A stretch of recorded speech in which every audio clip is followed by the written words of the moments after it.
What's going on, guys? Welcome to another video. Today we're going to be discussing tow and what it can actually do for a drift car. Now, I'm no professional drifter, but I've experimented enough to see what the tow does for front and rear, positive, negative values, and we're actually going to go over there and I'm going to try to explain what's happening to the car as I do it. So we're going to start off with zero tow. We're only going to be talking about tow. We're not adjusting camber, tire pressures, nothing, only tow. You get to a track, you don't know what to set your tow at. Every track is different. Every track you may want more tow, less tow, etc., in different fields. So we're going to actually discuss and kind of go over it. So right now we are at zero tow, front and rear, and we're going to do a track as basic as it can be. So this is Shadow Valley. This is a nice flowy track, so it should be pretty easy and nice and flowy to make sure we can actually figure out what's going on. So I am using an easy to use car. This is a Gravy Garage JZX90. This is my favorite car to drive. It's just fun, just all around fun. But it's really smooth. And right now zero tow, so this is as basic as it's gonna be. Going off track a little bit. Got tires, gotta warm my tires up. But for the most part, it's pretty simple to drive. And this car is already simple to drive. We can make it even more simple. We can make some adjustments that can be more useful for other tracks and other areas. We can make adjustments that make it easier on this track. That's one thing we're going to do. And pretty much just go through everything. So again, this is just a super basic flowy track. So I like it. It's fun. And anyway, so let's go ahead and move on to the next part. So again, that was just super basic zero tow, but that just wants to show you that how the car handles, and I could have handled it better, but it is what it is. So let's start off with the front, and we're going to go to the positive values. So positive, we're going to go all the way. The reason I chose this car is because y'all can go all the way and the car won't be undrivable. So some cars, you'll change it all the way, you'll have too much and the car will just be completely undrivable. So now we changed it all the way positive, and now it's going to say negative right here in the front. So it's negative 1.74 on this car. Now this is not a realistic figure. If you try to drive like that, the tires will be so weird, it'd be hard to even drive in a straight line. But for this example, this is what it's going to do. So starting off again, and I already know what it's going to do, and I'm going to explain it in 1 second. As you see, the car is still drivable, but one thing you'll have to notice is, after I hit the wall, is the wheel now rotates slower. So the front wheel, when it comes to steering and I let go of the wheel, it's going to rotate a whole lot slower than it was before. See how slow it rotates now? So now I have to actually put in more steering input to make it finish the rotation. Now that could be a good thing, could be a bad thing. Of course, everything takes getting used to. So if I get used to it, I can take advantage of it.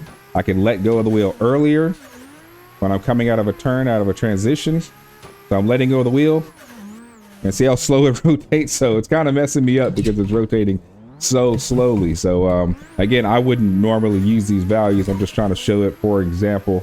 But if you want a car to rotate slower, you'll have to turn your values to negative in the front. So this is really hard to drive negative. So I'm gonna try to do one more lap, try to get some good flowing laps here.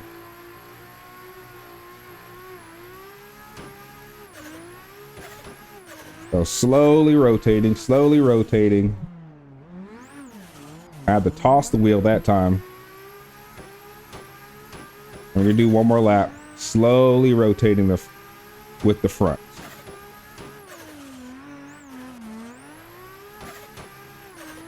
So if you want the real, again, if you have a car that maybe rotates a little too fast for you, then you can change it to negative values and that'll slow it down a little bit. I wouldn't go this high, but of course this is for demonstration purposes. But this is a good example of what the negative front values do for tow in the front. We'll change rears after. We're going to go positive after this. And as you can guess, it's going to do the exact opposite. So we're going to get to the bottom of this hill here. Okay, well, we made it far enough. But you see, the wheel rotates slower than it did before, back when it was 0 toe. So now we're gonna go. I know it's weird because it's negative and it makes it positive, but one's toe out, one's toe in. But this is the number I pay attention to here. So now we are the complete opposite. We are 1.72 positive now, and now the wheel is gonna rotate fast. So we go this way. Go around the pole, and already I'm fighting the wheel to stop it from rotating so fastly. But you can see the wheel rotates way faster. So now I have to put in more steering input.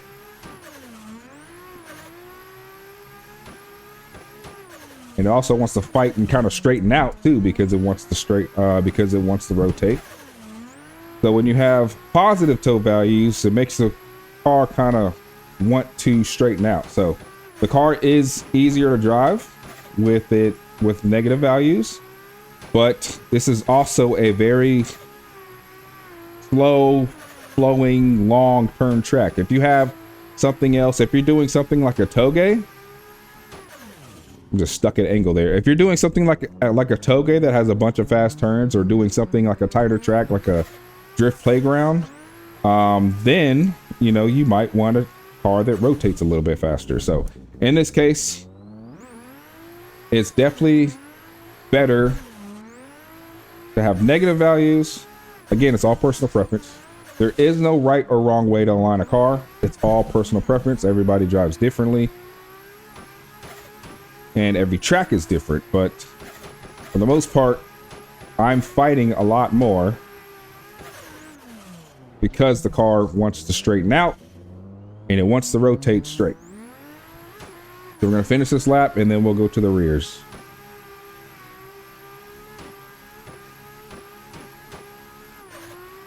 Try to concentrate now.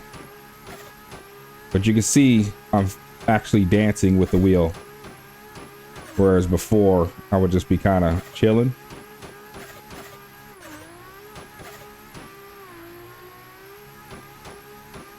So fast rotation here.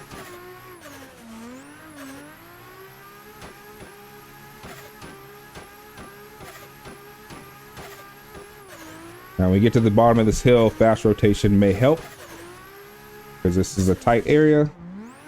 Oh, it over-rotated. It over-rotated because it spins too fast. So positive toe makes the wheel spin faster, the steering wheel. So let's go to the rears. We're going to turn this back to 0. Back to 0 in the front. And now we're going to start the rears. The rears, they say 50, but that is 0. So you see the values are 0 and 0. So now we're going to go all the way positive, which is going to actually create a positive value in the front. So now we are 0.49 or 0.50. The cars kind of sit on hills, so it changes alignment as it does that. But 0.5 is basically where we're at now. So what's going to happen here is the car is going to have more grip in the rear.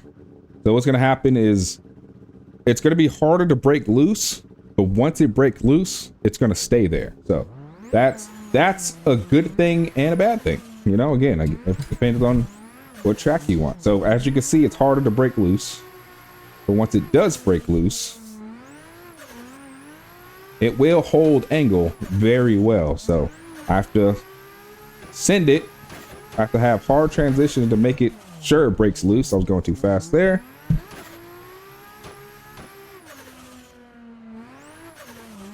See, it doesn't want to break loose because I have more grip in the rear now. But once I get to where I need it to go, it stays there. It stays and holds angle very well after that. So. But it is harder to get there.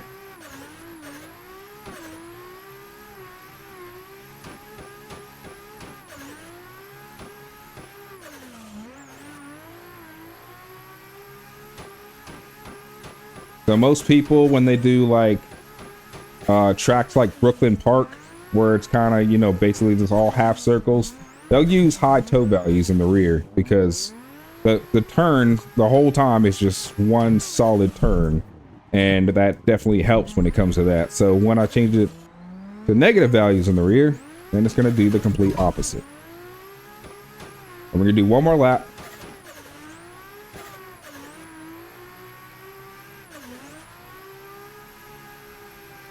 But see, once it gets the angle, it's good. Just getting it to that perfect angle is the tough part. Need to be outside that turn so I can cut in. And also, you notice the front wheels aren't rotating super fast because I don't have that negative toe in the front, or positive toe in the front. Plus toe. We'll call it plus and minus because that's really what the number is. Oh, ripped up, ripped up.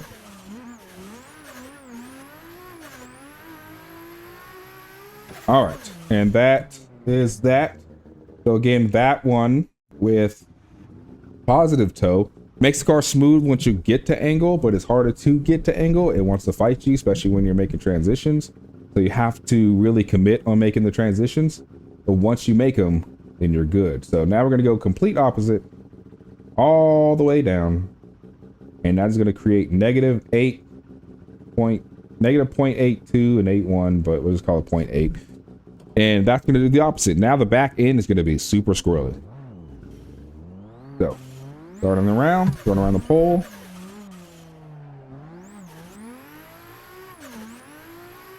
And now you see I already have much more angle. And I don't need a lot of throttle to go full angle because it wants to kick out now. So, again, I need more steering input because the car is squirrelier now.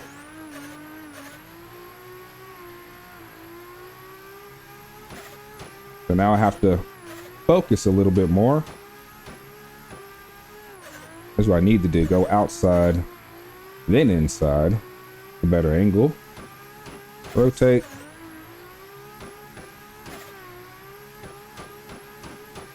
Like I said, this is why I use this car, because I know I can change these values and still handle the car. If you try to do this on the more challenging cars, then it would kind of make it undrivable. So I'm not mad at the squirrely one. This is kind of fun. A little more challenging. I kind of like it. So we're gonna do one more lap, and then we're going to balance the two.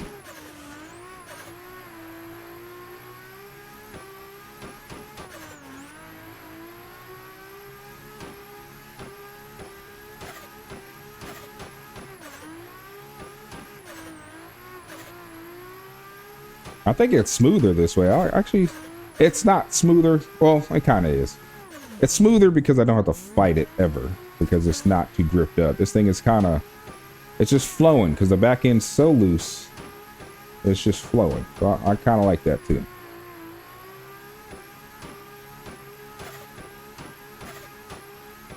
All right, we're going to go to the bottom of this hill.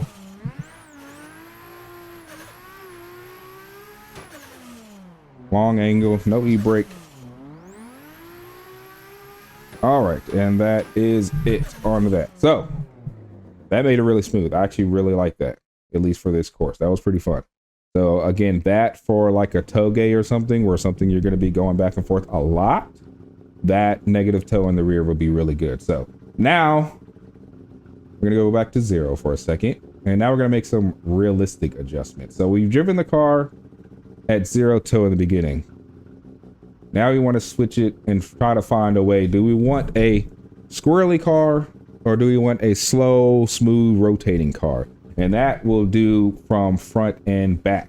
So say we want the front steering to rotate slowly.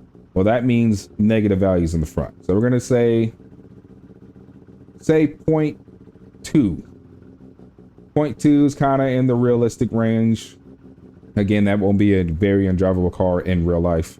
And say because of that, we have to go the opposite in the rear. If you try to go both positive or both negative values, and the car is actually going to fight itself, it's going to make it harder to drive. So you kind of have to commit. Do you want a looser car or a slow rotating car, and kind of do that? Me personally, I usually leave toe 0 in the front majority of the time, and then I just adjust the rear.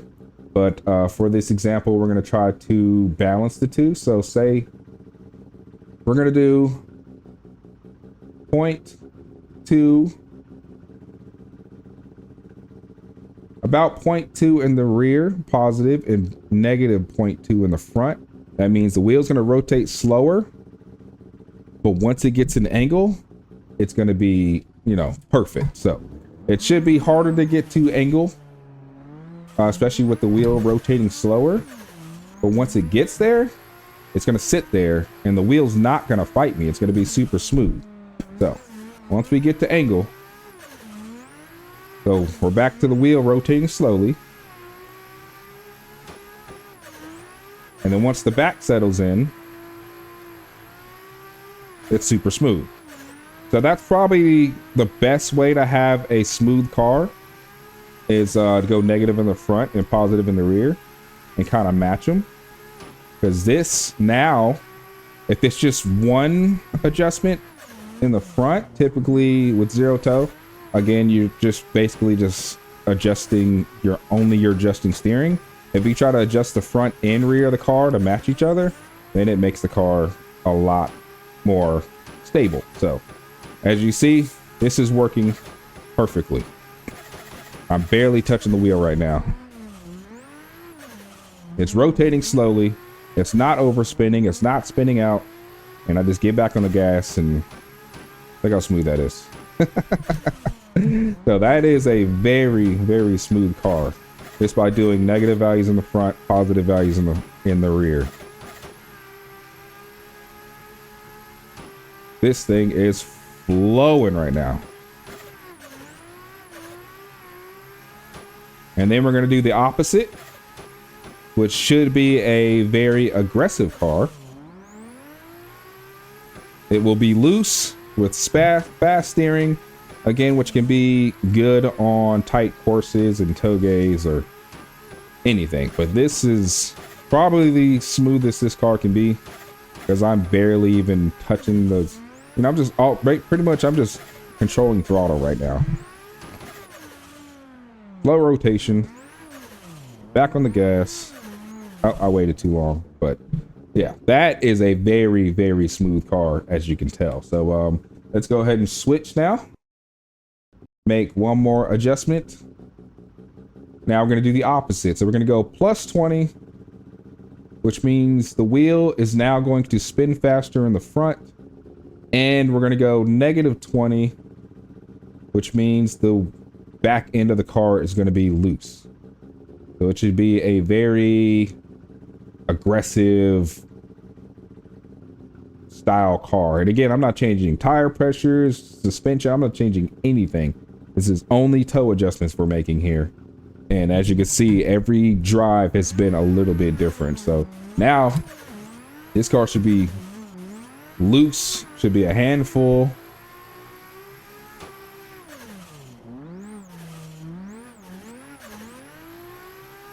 So I can already tell this thing is kicking out like crazy. Again, heavy on the steering now. But you see how fast this thing goes to angle? And you see how much input I have to do on the steering now? Go all the way outside and inside. I'll hit the wall.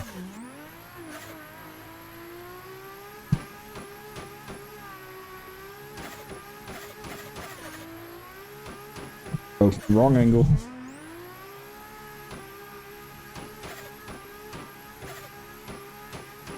This is where it should be fun, doing this Moza area, because the car is so loose. Crazy angle, crazy angle. I'm in the dirt, but it's okay. It's okay. We're good.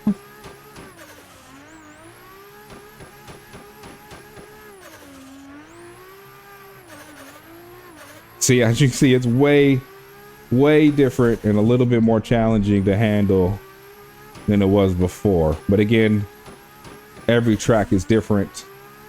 If I was doing this on a tighter track, a lot of turns, a lot of back and forth, I might want it looser, you know?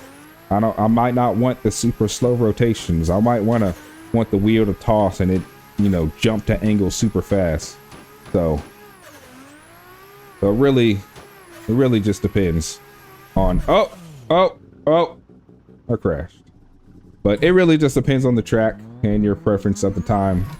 But that is exactly what tow does to a drift car. So that's gonna do it for this video, guys. Thanks for watching. Deuces. Let me go back to my spot. I stalled. Anyways, that's gonna do it for this video, guys. Hopefully you guys learned something. And yeah, thanks for watching. Hit the like button if you learned, and subscribe if it's your first time here or your 5th time and you haven't subscribed yet. That button is still blue. I don't know what color it's supposed to be if you're not subscribed, but whatever it is, go down there and hit it. So anyways, thanks for watching, guys. Deuces. I will see you in the next one.